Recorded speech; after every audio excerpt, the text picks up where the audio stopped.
Assalamualaikum warahmatullahi wabarakatuh.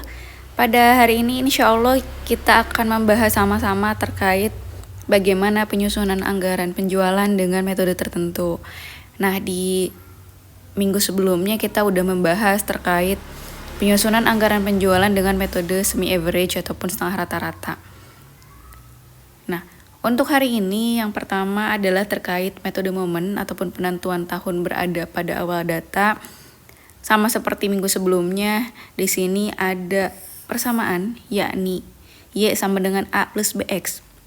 Hanya saja ada rumus tertentu yang nanti digunakan untuk mencari nilai A dan B serta X.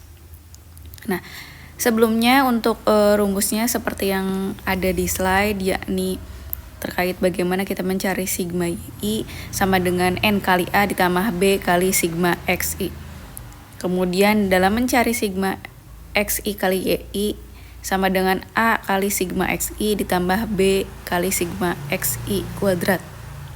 Ya. Nah, perbedaannya adalah sebetulnya dalam penentuan nilai X ataupun skor X.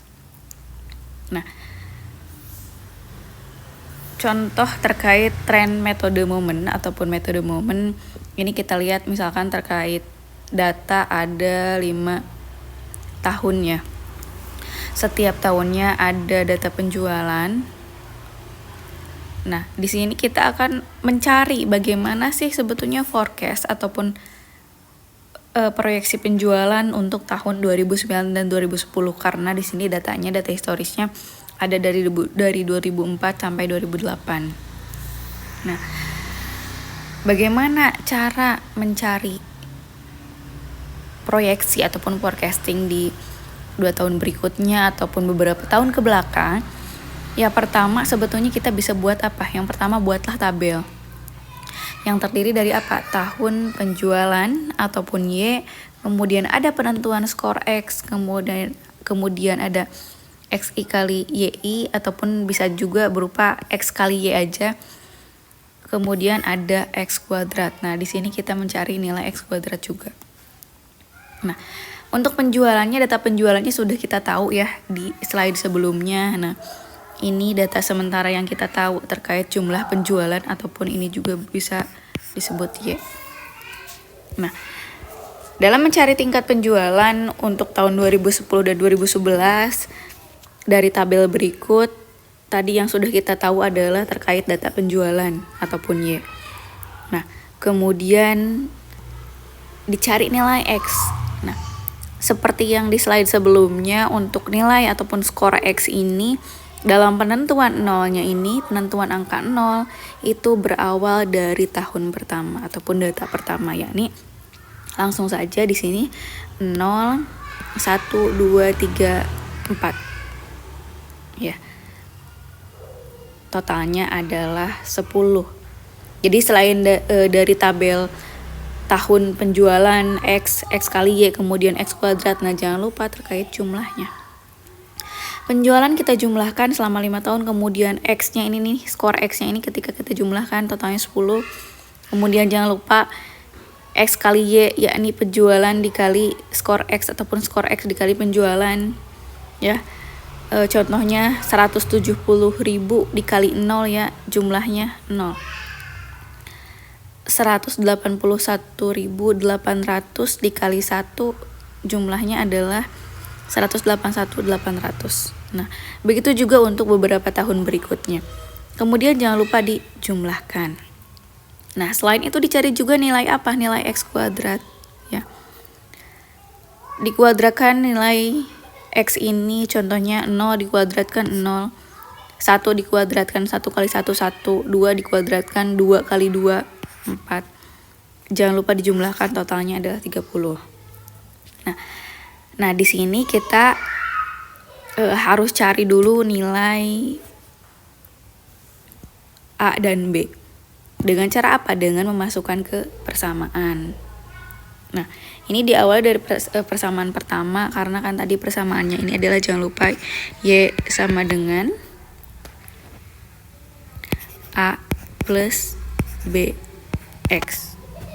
Ya, seperti di slide sebelumnya. Nah ini hanya saja kita cari apa, cari sigmanya dan sigma X kali Y. Tapi kan nanti sebetulnya Y-nya udah diketahui, total dari X kali Y-nya juga udah diketahui, berarti kita cari nilai apa? A dan B, seperti itu.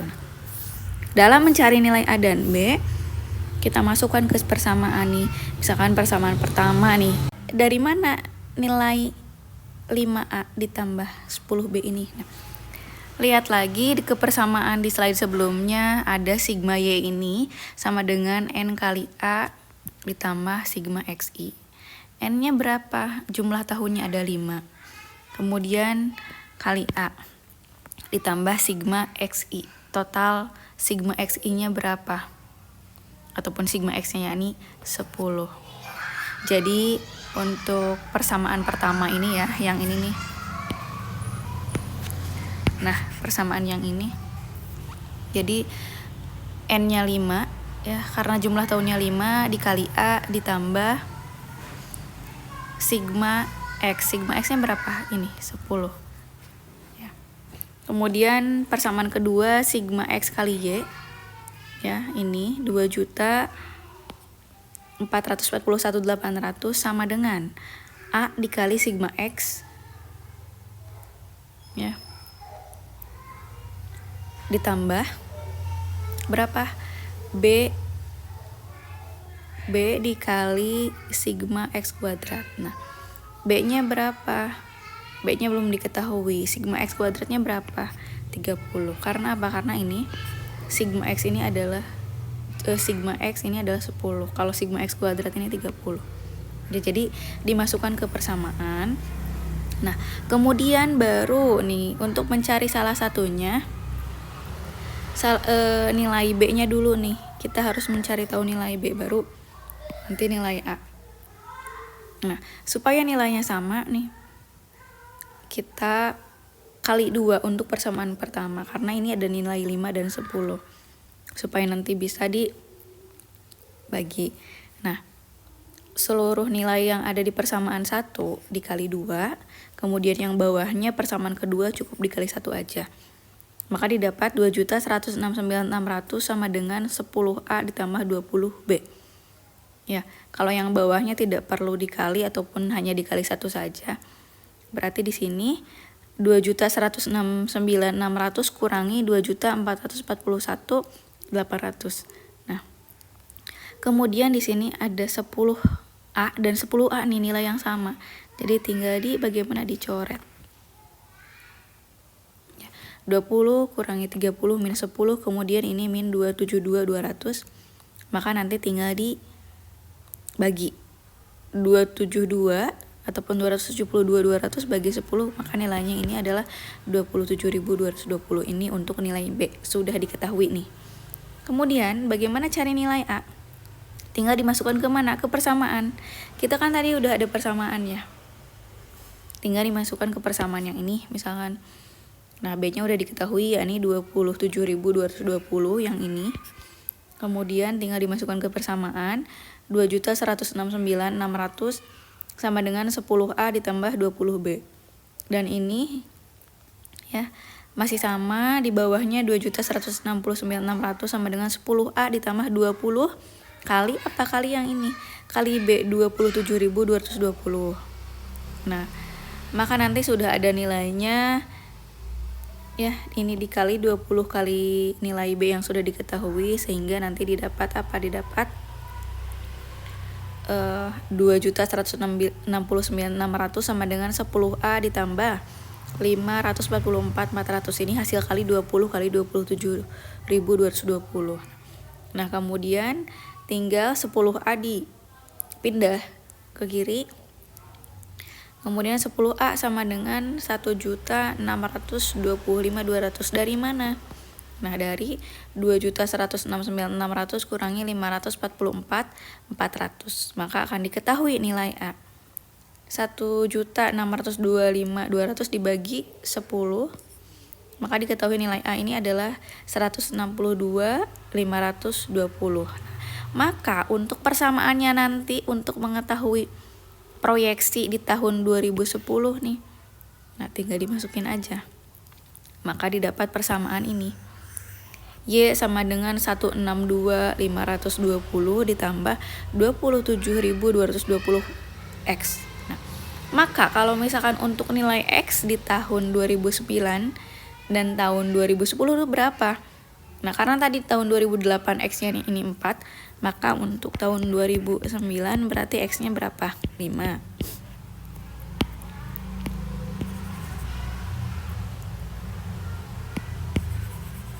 Sebentar.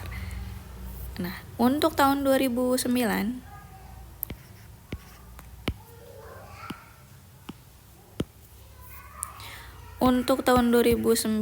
X-nya ini berapa? Nah, kalau ini terakhir 4 kan ya, 2008 berarti 5, 2010 ini berarti 6. Nah, tinggal dimasukkan ke persamaan yang ini. Ya. Maka kita lihat untuk tahun 2009 ini berupa Y sama dengan 162.520 ditambah 27.220 dikali 5. Ini nilai X yang tadi ya. X di tahun 2009. Kemudian sama juga untuk 2010 nilai X-nya ini 6.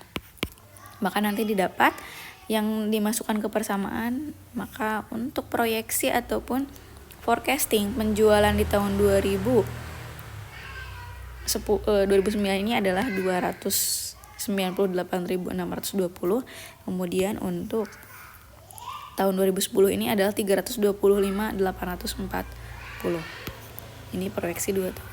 Nah, teman-teman sebetulnya bisa mencoba nih sampai beberapa tahun berikutnya. Ya.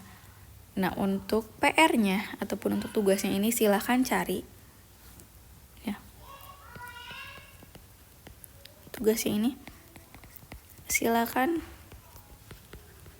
cari ataupun buat forecast penjualan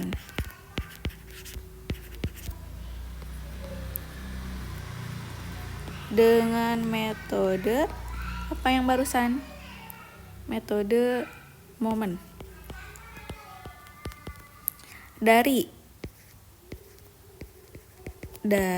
tahun 2011 sampai 2000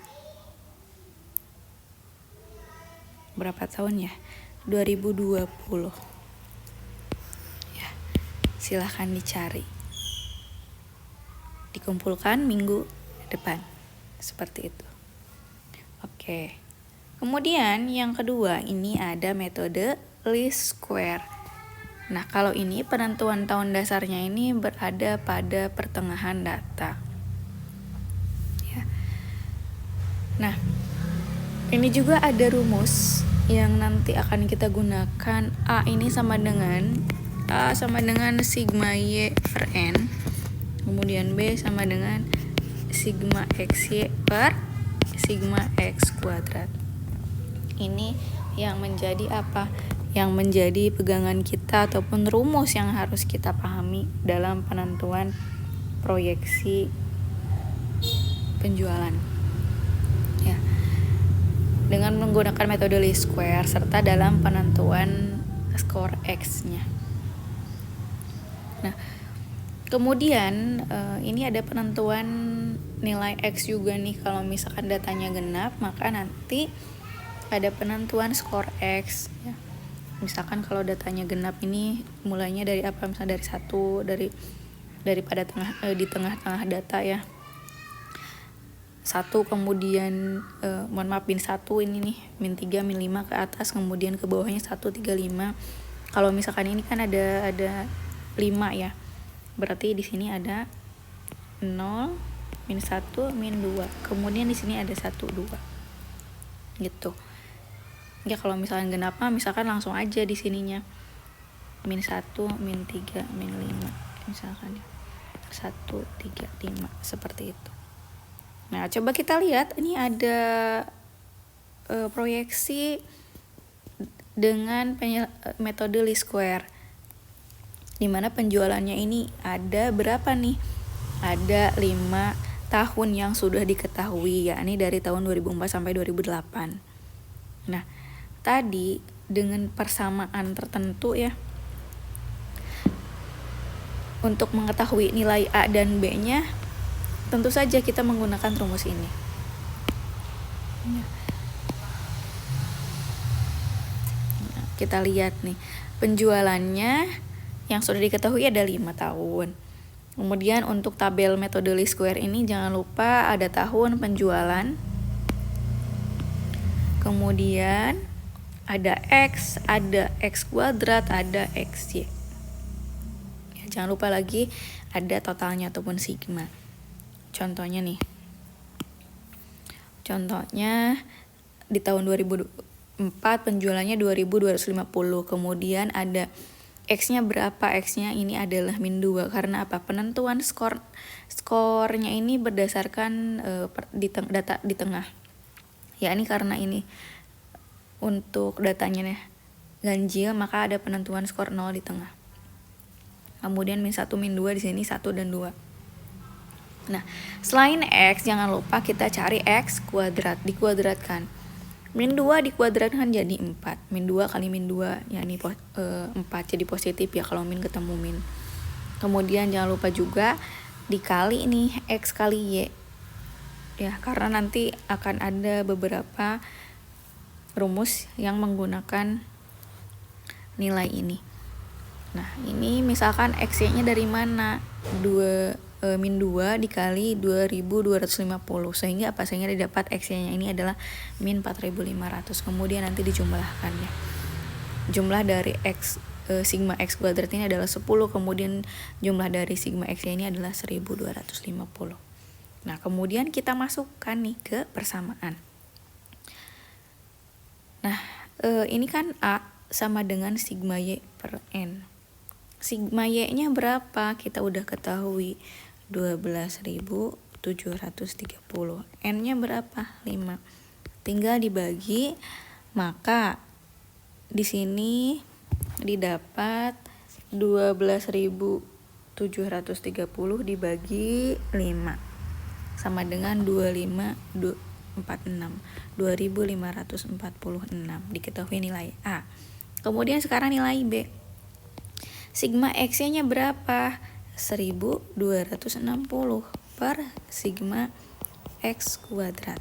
Sama dengan berapa? Mohon maaf.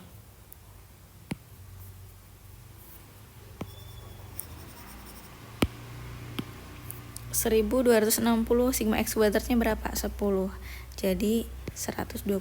Nah, kita udah mengetahui nilai apa? Nilai A dan B. Tinggal dimasukkan ke mana? Ke persamaan. Ya. Persamaannya Y sama dengan A plus BX. Maka persamaan untuk mengetahui forecasting dengan metode least square ini pada kasus ini adalah Y sama dengan A-nya berapa? 2546 ditambah 126X. Maka ini adalah persamaan yang akan kita gunakan untuk mengetahui apa? Forecasting dari tahun 2009 ke atas. Dengan menggunakan apa? Persamaan yang sudah kita temukan. Ya, karena apa? Nilai A dan B-nya ini sudah kita ketahui. Nah, bagaimana dengan nilai X tahun 2009? Tinggal dilanjutkan. Berarti 2008 ini adalah 2. 2009 3, kemudian 2010-nya 4 dan seterusnya. Seperti itu ya, teman-teman.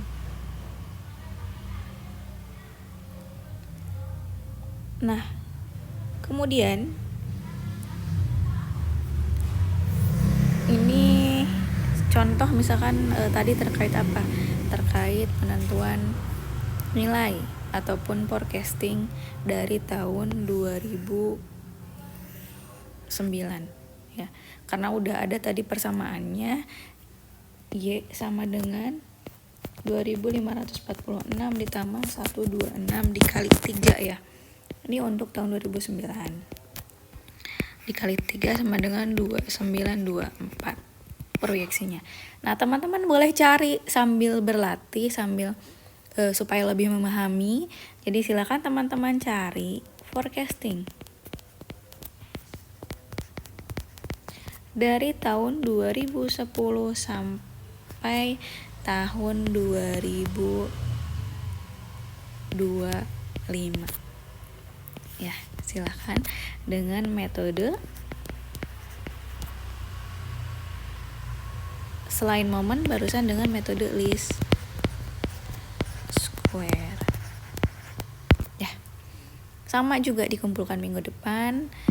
Cuma 2 soal ya, insya Allah teman-teman juga akan lebih memahami. Nah, kemudian untuk analisis yang lain sebetulnya ada juga analisis ini ya, analisis korelasi dan regresi untuk mengetahui sebab dan akibat. Nah, kalau misalkan sampai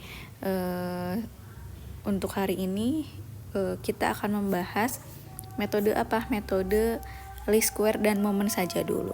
Ya, untuk kedepannya kita lanjutkan untuk membahas metode penjualan, kemudian metode persediaan dan lain-lain dengan metode-metode yang lain. Terima kasih teman-teman, sampai ketemu lagi di pertemuan selanjutnya. Mudah-mudahan bisa bermanfaat dan bisa diikuti dengan baik. Sampai ketemu lagi. Mohon maaf atas hal-hal yang kurang berkenan. Terima kasih. Wassalamualaikum warahmatullahi wabarakatuh.